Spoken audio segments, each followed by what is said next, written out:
qu'un succès au local liayo et quand liayo te comment créer ma caméra au sa réputation ayo pour que touche physiquement pour qu'elle aime misayo afin qu'il y a long spirituellement.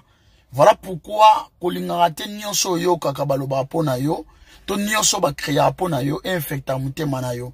Comprendra mission na bango ke so ba lukio na butu et simbite ba luko na moi. Ba créer makamususu o yebi ata mutu na ngona makolote. Wana le seul moyen ezaka ba détruire vinayo.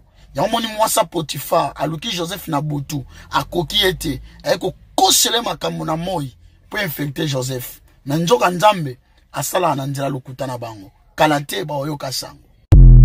Et surtout, n'oubliez pas de cliquer la cloche de notification qui est juste à côté de abonner pour être notifié à chaque fois que je vais mettre une vidéo sur YouTube.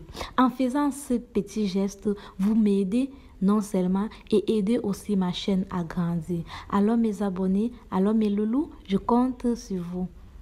À bientôt.